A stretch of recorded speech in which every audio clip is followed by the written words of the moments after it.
Muy buenas, bienvenidos al bloque 3 de este módulo 19 de psicofarmacología avanzada.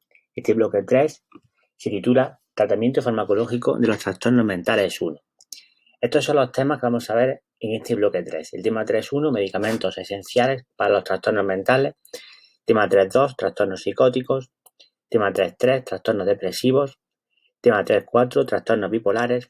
Tema 3.5, ansiedad generalizada y trastornos del sueño. Vamos a comenzar pues con el tema 3.1, que se llama medicamentos esenciales para los trastornos mentales. Vamos a hablar sobre algunos de los fármacos que se utilizan principalmente en el ámbito de los trastornos mentales, de la aplicación en psicofarmacología a las distintas sintomatologías que presentan los pacientes. Los medicamentos que se utilizan a nivel de psicofarmacología en los trastornos psiquiátricos se utilizan para paliar todos aquellos desequilibrios químicos que se producen en el cerebro. Al hablar de medicamentos en psiquiatría, pues nos referimos a los que se utilizan los psiquiatras y otros médicos para tratar problemas, sintomatologías conjuntas que se consideran como alteraciones en la forma de pensar, de sentir, de expresarse, de actuar, de relacionarse. Los trastornos mentales, los trastornos psicopatológicos como tal, pues se definen mediante los criterios diagnósticos que se recogen en los manuales de diagnóstico psicológico y psiquiátrico como DSM, en este caso DSM-5, y en el caso de la CIE-10 y, bueno, posiblemente la CIE-11. La terapia farmacológica aparece como uno de los tratamientos de elección en los manuales de psiquiatría y se pueden encontrar distintos grupos de psicofármacos. Los antipsicóticos, los antidepresivos, los ansiolíticos, los hipnóticos, la sal de litio y, bueno, entre otros. Medicamentos que se utilizan también para el trastorno de hiperactividad, déficit de atención, para la demencia, para las enfermedades neurodegenerativas y otros tipos de fármacos que se utilizan para el tratamiento del abuso de sustancias. Al hablar de antipsicóticos, antidepresivos, pues estas dos etiquetas, antipsicótico y antidepresivo, pues llevan implícito la idea de que los psicofármacos llevan a cabo o ejercen una acción específica contra algunos grupos de trastornos mentales, ¿no? En el caso de antipsicóticos, principalmente en trastornos psicóticos, trastornos como la esquizofrenia, y en el caso de antidepresivos para trastornos de estado de ánimo, depresiones, trastorno depresivo mayor, trastorno bipolar, etcétera. Los efectos clínicos que se observan con estos medicamentos a través de, pues de las acciones farmacológicas que llevan a cabo sobre los neurotransmisores, pues están englobados dentro de la llamada psiquiatría biologicista. Y esta rama de la psiquiatría pues define que la causa de los trastornos mentales es lo contrario del efecto que ejercen los fármacos, ¿no? El uso de esos psicofármacos en psiquiatría, pues, bueno, como decíamos, se va a hacer una acción específica sobre los procesos neuroquímicos que están alterados, pues alteraciones bioquímicas, de esos desequilibrios bioquímicos en el cerebro, que causan esos trastornos y que pueden diagnosticarse si cumplen pues determinados criterios, como hemos dicho antes, que vienen citados en los manuales diagnósticos. El desequilibrio químico que se origina o que origina las enfermedades mentales, es un principio sobre el cual se utiliza esta prescripción de psicofármacos para intentar paliar estas alteraciones que se producen a nivel cerebral, a nivel neuropsicológico. La esquizofrenia es una entidad diagnóstica que ha sido ampliamente tratada en psiquiatría, que se considera la causa más común de la psicosis y, bueno, una de las causas más importantes a nivel de discapacidad a largo plazo, ya que afecta a muchos ámbitos, a nivel de alteraciones de relaciones sociales, familiares, dificultades a nivel de funcionalidad, a nivel ocupacional, educativo, de productividad, al funcionamiento laboral y tiene muchas implicaciones a nivel también de los familiares y, por tanto, en estos pacientes es muy importante que se combine la terapia farmacológica con la terapia psicológica. Una de las teorías, de la hipótesis que se barajan para la explicación de estos trastornos psicóticos como la esquizofrenia es la hiperfunción dopaminérgica. Por tanto, algunos de los medicamentos pues estarían encaminados en ese sentido, a paliar esa hiperfunción. Y bueno, pues iremos viendo próximamente a lo largo de los temas qué psicofármacos son más importantes, hemos hablado de algunos de los grandes grupos, qué efectos secundarios tienen, cómo pueden afectar al sujeto a nivel comportamental. Y bueno, pues diferenciaremos la adicción, la fármacos que provocan adicción, la diferencia entre el psicofármaco y la droga y los errores habituales a nivel de consumo, ¿no? Bueno, vamos a ver el tema 3.2. En el tema 3.2 vamos a ver, vamos a conectar directamente con estos trastornos psicóticos que estaba exponiendo a continuación, anteriormente. Y bueno, pues vamos a hablar en primer lugar del concepto de psicosis. Y bueno, según la CIE-10, el término psicosis pues se refiere a un trastorno mental de importancia que se caracteriza por la presencia de síntomas como las alucinaciones, los delirios o un número limitado de trastornos graves del comportamiento, como por ejemplo la hiperactividad, la agitación, la inhibición a nivel psicomotriz y comportamiento catatónico. A nivel de sintomatológico, a nivel funcional, la psicosis no implica, bueno, pues exclusivamente la consideración a nivel orgánico, a nivel de síntomas, que afectan más al pensamiento, sino que también al afectar desde el punto de vista cognitivo, pues tiene muchas implicaciones a nivel comportamental. Los sistemas de clasificación hay que considerar que no hablan de las clásicas distinciones que existían anteriormente entre psicosis y neurosis, sino que hablan, bueno, pues de la etiología orgánica y también combinada con ambiental. Y bueno, tradicionalmente sí se ha clasificado la psicosis endógena como ligada a la herencia, a la constitución frente a la psicosis exógena que estén causadas por factores externos. Y bueno, hay que decir que actualmente los cuadros psicóticos, las clasificaciones contemporáneas, por ejemplo la CIE, los criterios diagnósticos que tienen, pues los cuadros psicóticos tendríamos, por ejemplo, en una de las categorías diagnósticas la esquizofrenia, el trastorno esquizotípico y trastorno de identidad delirante, ¿vale? Que incluiría a la esquizofrenia en sí, el trastorno esquizotípico, al trastorno de identidad delirantes persistentes, a los trastornos psicóticos agudos y transitorios, trastornos de identidad delirante inducida, trastornos esquizoafectivos, otros trastornos psicóticos inorgánicos y psicosis inorgánica sin especificación, ¿vale? En cuanto a los síntomas más característicos de la psicosis, en las diversas áreas psicopatológicas, pues tendríamos los trastornos del pensamiento que afectan al contenido del pensamiento, tendríamos ideas delirantes, delirio de persecución, delirios místicos, delirios nihilistas, el curso del pensamiento, pues también el bloqueo del pensamiento, perseveración, disgregación. Luego tenemos trastornos de la percepción que hacen referencia a alucinaciones, que bueno, también pueden ser especialmente auditivas, visuales, olfativas, gustativas, alucinaciones táctiles o ápticas, alucinaciones cinestésicas.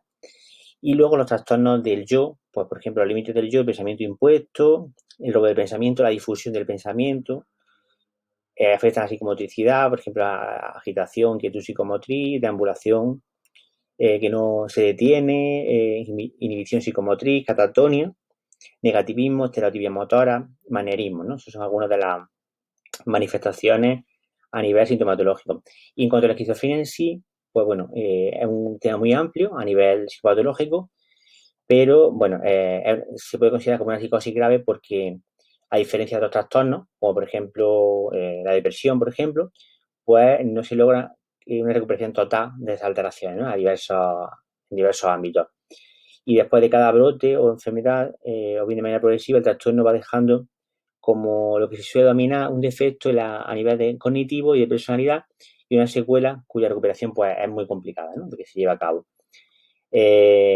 Bueno, uno de los retos más importantes a nivel de investigación y psicopatológico es el tratamiento integral de la esquizofrenia y se puede decir que estos trastornos este trastorno de forma característica en la adolescencia y la juventud y en etapas que son muy críticas en la persona duración. Bueno, la sintomatología es muy amplia, en general se puede clasificar en dos grandes grupos los síntomas negativos, síntomas positivos y síntomas positivos. Los más relevantes pues, son las alucinaciones, las ideas delirantes. Y en cuanto a a los síntomas negativos, pues los más importantes podríamos comentar que son la bulia, la apatía, la anedonia, la sociabilidad, la pobreza de discurso, el embotamiento afectivo. Se puede decir que algunos síntomas negativos pues sugieren que alteraciones y deterioro cognitivo, sobre todo a nivel neuropsicológico, como la falta de atención, alteración de pensamiento abstracto. Y bueno, esto es básicamente lo que quería comentar en cuanto a la psicosis, a la esquizofrenia con la sintomatología. Vamos a pasar al tema 3.3. El tema 3.3 se centra en los trastornos depresivos. Y bueno, muchos síndromes de depresión son claramente observables en la práctica clínica a veces cuesta trabajo diferenciarlos o diagnosticarlos de manera clara, pero desde el punto de vista de este módulo, pues quiero ver en cuanto a cómo afecta la psicoterapia farmacológica y no farmacológica. Por ejemplo, los fármacos antidepresivos son efectivos, se puede decir que son efectivos en el tratamiento de la depresión en todos, en su grado de afectación de severidad y en pacientes con o sin enfermedades orgánicas asociadas, que tienen esa comorbilidad. No se encuentra diferencia entre la eficacia de los distintos antidepresivos, que se distinguen más por el perfil que por su perfil de efectos secundarios. Y tras sufrir un periodo de un primer episodio, ¿no?, de depresión mayor, con una recuperación sintomática, se puede decir completa, pues se recomienda mantener el antidepresivo en un periodo de 6 a 12 meses. Como recomendación básica. Antes de las 4 o 6 semanas de administración de un antidepresivo no se puede desechar por su ineficacia, hay que comprobar a ver cómo evoluciona, cómo afecta al sujeto. Y como siempre, pues comentar que la psicoterapia de apoyo es imprescindible como complementaria a la prescripción de psicofármacos, de antidepresivos en este caso, en cualquier estrategia de tratamiento de la depresión. Bueno, la depresión es uno de los grandes trastornos psicopatológicos que se abordan a nivel de psicología y psiquiatría. Y pues se puede considerar como una agrupación de síntomas, un síndrome que hay que valorar y ordenar según los criterios diagnósticos, como decimos siempre. Y por definición se puede decir que el concepto de depresión como tal pues hace referencia a la presencia de síntomas afectivos en cuanto a sentimientos, emociones, tristeza patológica, sentirse decaído, irritable, con la sensación subjetiva de malestar o impotencia frente a la exigencia de la vida.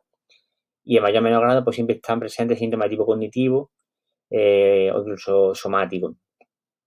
Se puede considerar que hay una afectación global de la vida psíquica y sobre todo en cuanto a la esfera afectiva, ¿no?, por el perfil de trastorno que estamos hablando. En la clasificación, el criterio diagnóstico, según la CIE-10, por ejemplo, pues podemos hablar de trastorno de depresión mayor, con episodio único recidivante. Y pues aquí tenemos los criterios diagnósticos. Por ejemplo, en este caso, el trastorno de depresión mayor, el criterio va pues a la presencia de 5 más de los síntomas siguientes, que sean estado de ánimo deprimido, triste, disfórico, irritable, disminución o pérdida de interés, de capacidad para el placer. Luego síntomas somáticos, disminución o aumento de peso, insomnio o hipersonia, enlentecimiento, agitación psicomotriz, casi a diario, sensación de fatiga o falta de energía, casi a diario. Y luego los síntomas psíquicos, pues también que hay los sentimientos de inutilidad o de culpa excesivo, inapropiado, casi también a diario.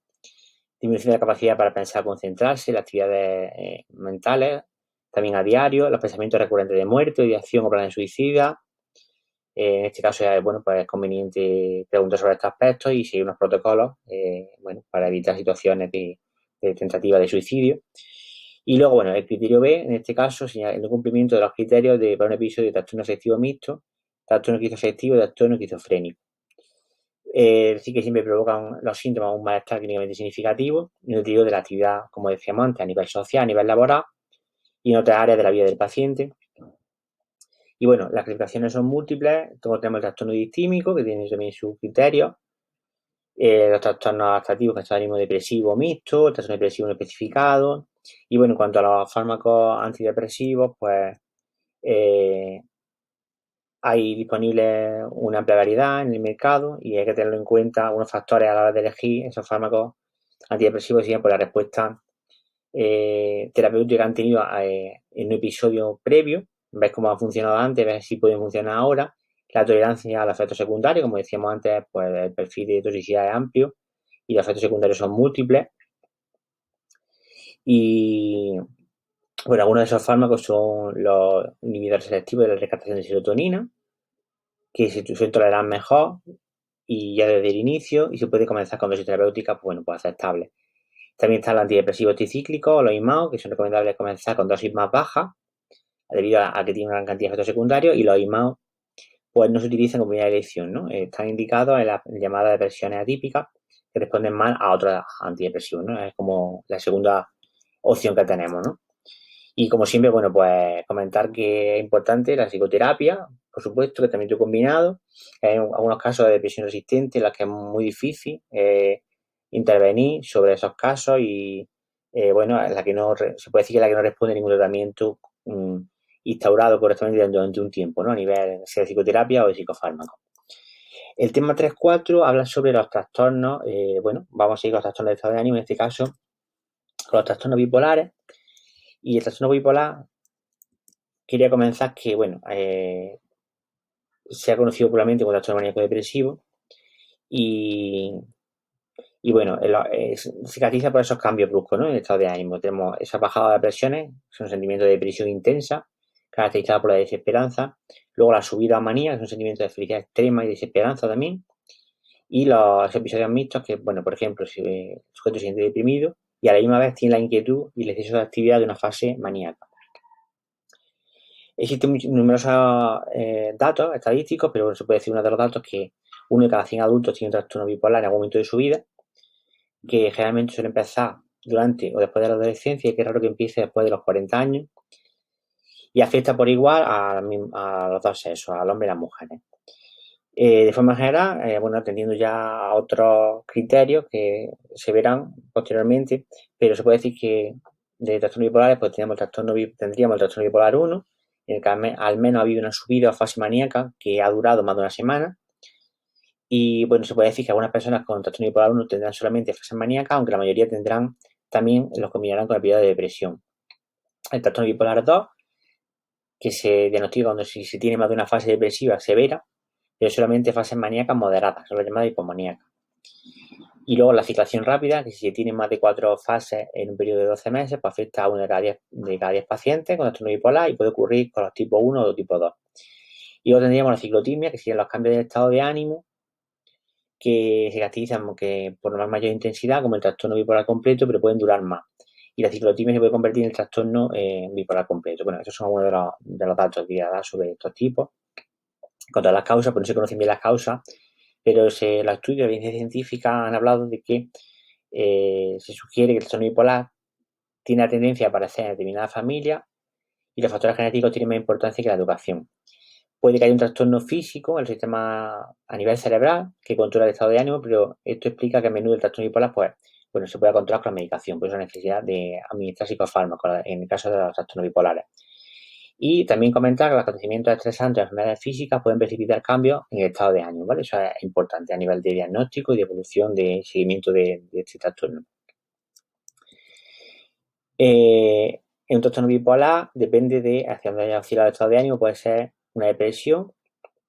El sentimiento de depresión es algo que, bueno, porque todos vivimos en mayor o menor medida en algún momento de nuestra vida, o incluso, bueno, nos puede ayudar a reconocer, de resolver problemas de nuestra vida, pero la depresión clínica, el trastorno bipolar, el sentimiento de depresión es peor, ¿no? Es más acusado y continúa durante más tiempo y hace que, o sea, que se dificulte sea imposible afrontar el día a día, ¿no? Se producen cambios emocionales a nivel de sentimiento de depresión, bueno, ganas de romper a llorar, sin motivo, pérdida de interés, incapaz de disfrutar, de no poder disfrutar nada, inquietud y nerviosismo, pérdida de confianza en sí mismo, sentirse inútil, incapaz, sin esperanza en la vida y, bueno, en el último término puede incurrir en ideas de suicidio.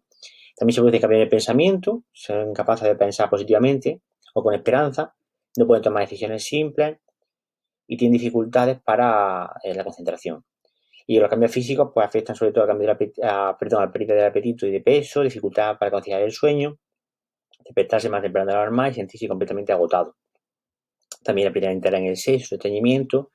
Y a nivel comportamental, pues la dificultad en empezar a acabar cosas, incluso tareas diarias, simples, llorar mucho, sentir que se quiere llorar, pero sin poder hacerlo, sin poder expresarse y evitar la compañía de otras personas. Bueno, eso a nivel de depresión, a nivel de manía, pues el sentimiento extremo de bienestar, de energía, optimismo, y que puede ser tan intensa que afecta a la manera de pensar o de juzgar, ¿no? Como decíamos antes. El paciente puede creer cosas, puede tener pensamientos extraños de sí mismo, tomar malas decisiones y comportarse de manera dañina e incluso hasta peligrosa para él mismo, ¿no? Estos son, bueno, algunos de los datos a nivel de sintomatología y tratamientos. Pues bueno, los medicamentos para estabilizar el estado de ánimo se utiliza el litio hace mucho tiempo, aunque hay varios estabilizadores de estado de ánimo, muchos de los cuales también se usan para tratar la epilepsia. El litio fue el primer estabilizador de estado de ánimo eficaz. Se ha usado desde hace más de 50 años, pero se observa que no funciona, ¿no? Y puede usar tanto para fases maníacas o depresivas, pero eso es una ineficacia, ¿no? Y en cuanto a los efectos secundarios, pues provoca muchos efectos secundarios, como, bueno, pues las nodarinas continuamente, el aumento de peso, visión borrosa, diarrea, bueno, tienen muchos efectos secundarios, ¿no? Y bueno, hay otros estabilizadores, estados de ánimo, eh, como por ejemplo la carbamazepina, que también se utiliza, aunque algo menos eficaz, valproato de sodio, que es un antiepiléptico, y medicamentos antipsicóticos atípicos como la olanzapina, ¿no? Que también se puede utilizar.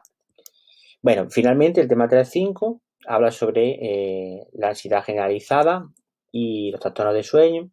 Y bueno, para finalizar este grupo de trastornos y relacionarlo con los psicofármacos, pues se puede hablar de algunos trastornos, grandes trastornos, ¿no? A nivel psicopatológico, como son el trastorno obsesivo compulsivo, el trastorno por estrés postraumático y la fobia social, ¿no? Bueno, y hay distintas consideraciones en este sentido de tratamiento psicofarmacológico que se puede utilizar. Y bueno, a nivel de, por ejemplo, de los trastornos de ansiedad, como hemos dicho, hemos hablado en gran parte, en gran medida, de esos trastornos bipolares, trastornos depresivos. Y si me gustaría detenerme, bueno, por ejemplo, en el trastorno de pánico, pues que se caracteriza por trastornos, ataques repentinos de terror, que se van acompañados de, bueno, fuerte sintomatología fisiológica, como debilidad, mareo, aceleramiento del corazón, bueno, pueden sentir escalofríos, hormigueo en las manos, náuseas, dolor en el pecho, sensación asfixiante, sensación de irrealidad, miedo, y bueno, son inexplicables los síntomas físicos en uno mismo cuando se producen estos trastornos de pánico. Y es uno de los trastornos de ansiedad más tratables, ya que la mayoría responde a la medicación o a cierto tipo de terapia cognitivo-conductual, ¿no? Y luego ayuda, bueno, a cambiar esos patrones de pensamiento que conducen a ese tipo de ansiedad, ¿no? Y los trastornos obsesivo-compulsivos, pues bueno, estos pacientes tienen pensamientos persistentes y perturbadores, obsesiones, y usan rituales para neutralizar esas obsesiones, que son las compulsiones, para controlar esa ansiedad, ¿no? Producida por esos pensamientos, y la mayoría de veces son rituales que terminan controlando a esas personas, ¿no? También, bueno, pues necesitan de tratamiento a nivel de, bueno, pues farmacológico y a nivel también psicológico, y bueno, sobre todo para tratar esas obsesiones, compulsiones y poder cambiar esos pensamientos, ¿no? Al igual que el trastorno por estrés postraumático, que, bueno, después de un evento traumático, pues se produce una serie de sintomatología, afecta a mucho a las mujeres, más que a los hombres, y bueno, sí se ha hablado de alguna susceptibilidad de tipo hereditario en ese sentido, en esta diferencia por sexo, ¿no? Y bueno, la fobia social, la trastorno de ansiedad social también, como trastorno fóbico, trastorno de ansiedad social, pues combina esa fobia o esa también ese trastorno que, bueno, los síntomas físicos, por ejemplo, acompañan a esa fobia social, como, bueno, pues los temblores, las náuseas, dificultades para hablar, el enrojecimiento, y bueno, pues afecta a muchísimas personas a nivel mundial y también pues requiere un tratamiento cognitivo-conductual, también combinado de alguna manera con psicofármacos. Y bueno, y en cuanto a los trastornos del sueño, pues hay una clasificación internacional de trastornos del sueño, en la que, bueno, pues se pueden diagnosticar los trastornos como tal, la disonía. Ahí tendríamos los trastornos intrínsecos del sueño, como el insomnio, la narcolepsia, hipersonia, los trastornos extrínsecos del sueño, bueno, como distintos tipos de higiene inadecuada del sueño, trastorno del sueño ligado a un factor ambiental, por ejemplo. Y las parasonias, pues, hacen más referencia a los trastornos de despertar, como por ejemplo el sonambulismo, terrores nocturnos, y los trastornos de transición sueño-vigilia, la somniloquia, el movimiento rítmico del sueño.